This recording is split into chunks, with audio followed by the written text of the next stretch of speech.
Good morning. It's Buckinghamshire Business First. It's our Talking Heads podcast, and I'm Jane Dell. I am the Growth Programme Manager for BBF, and I have the absolute pleasure of talking to Tim Scurlock, who we have worked with on many occasions in the last few years.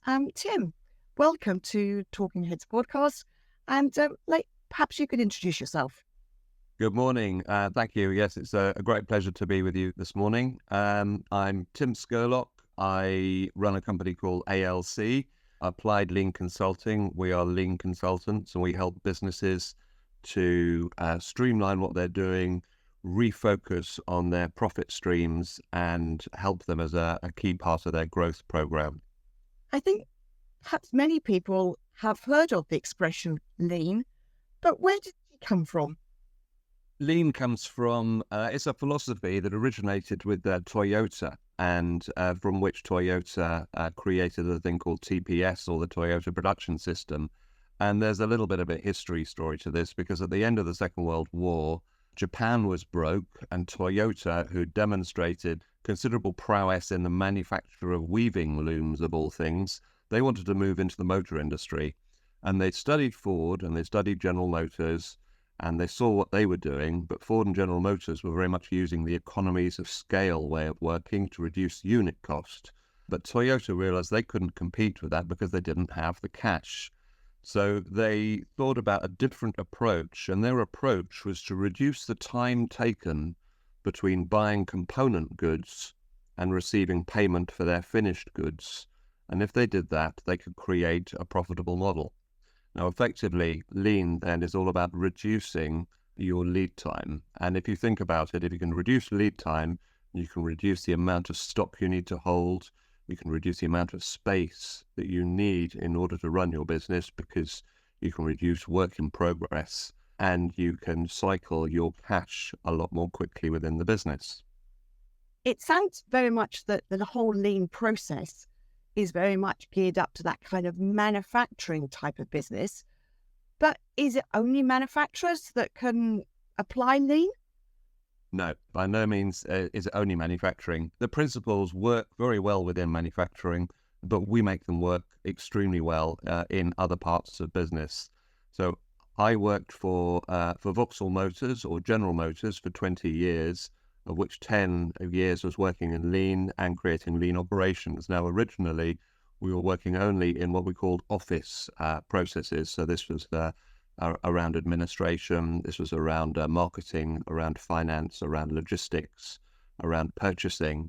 But we integrated everything we were doing with the lean principles that were being demonstrated on the manufacturing shop floor, and created a good, effective way of being able to make lean principles work across manufacturing and non-manufacturing alike. And now there's an example of which, let me tell you, there was a company we've been working with that had a 16-week lead time between taking a customer order and delivering finished goods. And when we analysed the process and mapped the process through from end to end, we found around about 13 or 14 weeks of that 16-week period was spent getting the paperwork right. And that meant that they had an impossible job of trying to order the components and manage the workforce in order to deliver everything in the last 2 weeks. So effectively, by remapping or reworking all of their paperwork processes, we could ensure that they had a lot more time to plan efficient manufacturing. And then we could work with them on the more standard parts of their manufacturing process. Well, so it really can apply to different types of business, not just that manufacturing aspect. Because I think that's all a lot of people feel, it doesn't apply to them. It only applies to manufacturers and things like that. So that's good. So it can really, it can be a logistics company, I suppose, people who have a heavy paperwork process aspect, those kind of service businesses as well. Yeah, absolutely. I mean, the common factor in all of these businesses is about process. Now, we think of a business effectively as a series of interlinked processes. So if you imagine you have a sales process, and the next stage of the chain might be an order processing process, you might have a planning and scheduling process or a purchasing process. Once you've ordered some goods, you'll have a goods receipt process. You might be putting those goods away so that you can source them the next time. You might have a stock management process.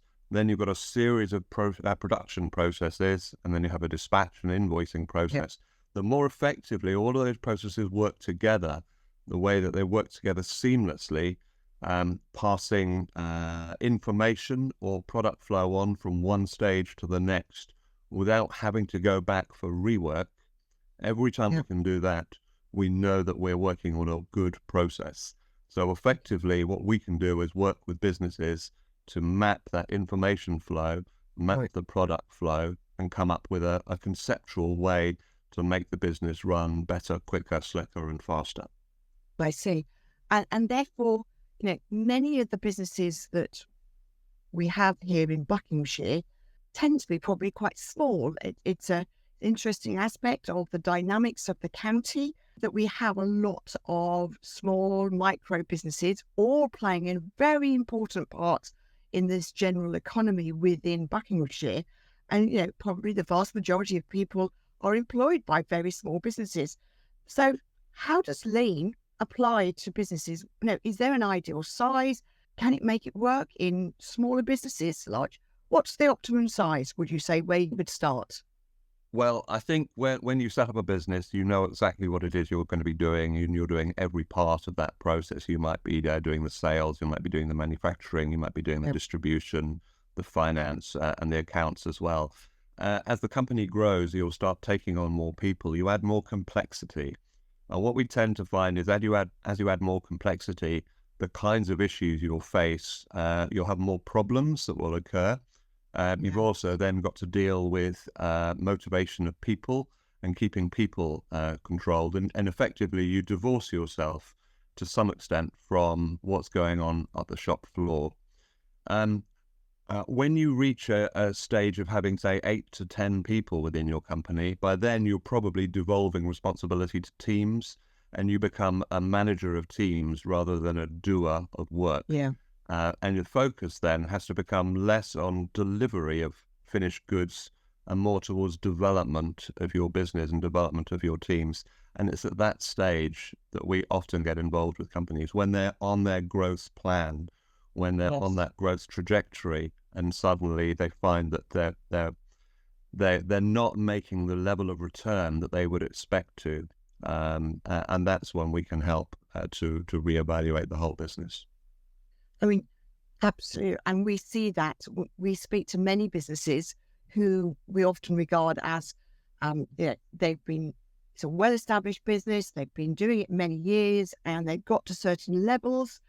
And I often refer to it as that glass ceiling moment of that, they've been going away slowly, making progress, they've expanded their sales, their development, and they can't move forward anymore. And we have to, I often refer to it as that glass ceiling moment. They have to push through, but often something has to fundamentally change. It's a structural, it's an organizational aspect that if they can put different things in place in that organizational structure, then you can grow that business. It's almost the shackles have been taken off, and suddenly you have renewed energy and you can push through to that next level. Jane, there's a saying that I'm very keen on here. It's because we've always done it that way. It tends to be the answer that we get to so many questions, because we'll go and we'll take an objective look at a business and we'll just ask that question, well, why? And they say, well, we've always done it that way. And it's really because they haven't thought that there were better ways of doing things. And I think that to some extent is this external viewpoint, this objective viewpoint on your business. Being able to call on the many hundreds of businesses we've worked with, we can see how businesses get caught up in doing the same thing the same way, and that can then release the shackles effectively. Yeah, that's exactly right. We have a program within Buckinghamshire Business First called the Growth Program, and more importantly, it's actually we have a team of business advisors who are all business people. And they go in and talk to that business owner, and it's that sounding board. It's that opportunity to talk about things differently about the business, and it's no different, from that lean process. And indeed, we're very fortunate. We've worked with you over a number of years now, having a lean process, a lean cohort for businesses. We're able to work and support those businesses with you specifically on introducing those lean principles, I suppose, recognizing that they can actually grow and develop through that. So, yeah, and I think sometimes it's a bit of an anathema that you have lean principles, which is all about driving efficiency, but can it help to grow a business as well? Absolutely, it really does. I mean, there are a number of principles we look at. One of the core ones would be whether if you're manufacturing, do you manufacture in batches or could you manufacture on a continuous production line? We'll demonstrate to you that continuous flow, if it works, and it's a lean ideal, but if we can make it work, then it elicits enormous advantages in terms of efficiency and effectiveness. There are the 8 wastes of lean, which are looking at a structured way of being able to identify waste within the business. And then the other core thing that we look at is standard work.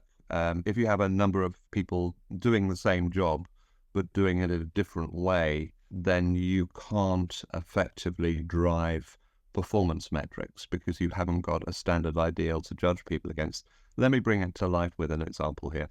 A lighting manufacturer we worked with, we had a team of 5 people in assembly and they created a good end product. But there was more than one way to wire each lamp, with the result that each operator routed wires in a different way. This meant that some of them used more wires than others, and that held us back in terms of being able to predict how much stock we needed to buy, but also meant that some had potential failures because the wires were passed too close to a transformer, and if the transformer heated up, you could then end up with a short. And because they wired differently, they worked at different paces too. So getting the team to work together and figure out which was the best way to wire that meant that they ended up with a completely standardized process. We could accurately predict what materials they needed. We could set times and paces for the production of their end product, and they could effectively release those shackles and accelerate their growth, which was really, really good for them as well. So standard work is one of the examples that we use here as well. Right. So it really has, in that instance, can apply to a relatively small production area where you've got 5 or 6 people working or something like that. And I suppose it's that whole aspect of if people are prepared to do things differently as well, it is that sort of little bit of a change of mindset, opening up those whole aspects of willingness to make a difference and things like that. So, fundamentals. Any tips for people who might be thinking about this? I think one of the tips, one of the things I always talk about here is if you're running your own business and you were to stand on your factory shop floor and just stand and watch and see what's happening, follow the flow of goods around the factory, mindful of the fact that you can ask, can I charge a customer for this, or can I not charge a customer for this? Yeah. So one of our wastes is the waste of motion. As we get involved in factory layouts, quite often we get involved in things like that. And how long are people spending looking for tools or looking for materials or having to go and get things? We should be thinking them a little bit more as surgeons in an operating theatre, and the work comes to them, and their best value is while they're actually performing and carrying out that operation, rather than looking for the patient or looking for the trolley to put the patient on, and then trying to figure out where the sutures are and sewing them up effectively. It's all in that preparation phase, I suppose, as well. It is getting things in order. And so many businesses we've seen, grow and develop, and they take one unit here, and then they take on another unit, 2 doors down, and they have to spend time moving stuff around. And we know it's not always ideal, but that's how businesses grow and develop. And even in those difficult situations where you might have different units 200 yards apart or something like that, are there still opportunities in those kind of situations to make a difference, Tim? Absolutely. Yes, there absolutely are. Let me talk about the empowerment. One of the lean ideals is, instead of telling the shop floor staff or telling your assembly staff what you want them to do. It's telling them what you want them to create and giving them the opportunity to have a stake in how they do it. And this might be around the layout in order to make their layout more effectively and more efficient, or it might be around sharing this best practice of, I found if I do it this way, it's quicker or it's simpler or there's less quality defects.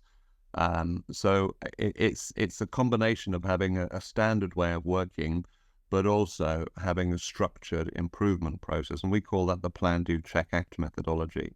So come up with an idea, and this is asking the shop floor team to come up with an idea to improve something, trying it out in a trial, seeing whether you reach the ideal, see whether you garner those savings, see whether you get that incremental quality benefit, and then deciding that if that works, that's going to be your way of working in the future, changing your standard way so that everybody's doing it that way.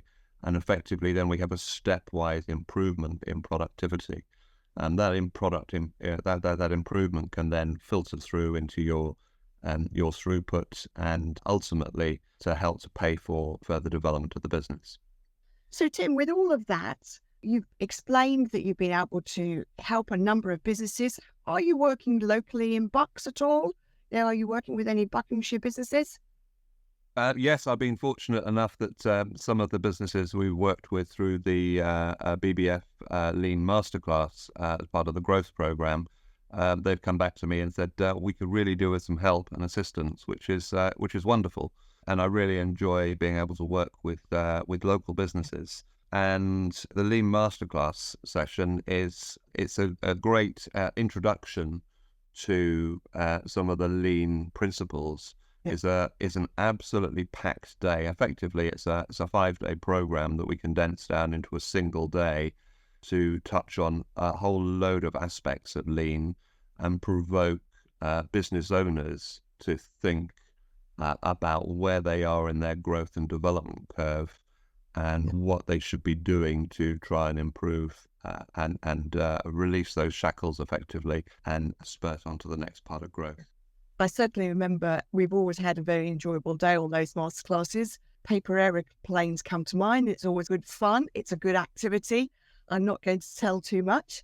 But you actually also, as part of that, you actually go and see the business yourself as well, don't you, in preparation for that? Yeah, I think it's really important to have an idea of what the business is all about. So I insist on going and seeing the people who are going to be joining us at the masterclass. So I know a little bit about them. I know a little bit about their background. We also then, if we can walk around their facility, we can get a good idea of the physical layout and some of the challenges, so that then when we do that masterclass day, we can make sure that we tease out particular aspects and say this might be particularly applicable to this particular company, or it might be more applicable to such and such. Yeah. So we can keep it personalized, keep it relevant as well. So we're putting together another cohort of businesses. So it's really relevant to those businesses who have got 7 or 8 people in a process area that they're willing to look at and make a difference, I suppose. And we look forward to working with that next cohort. We're working with those kind of businesses, but have you felt that there's been a benefit of you getting involved in Buckinghamshire Business First, Tim?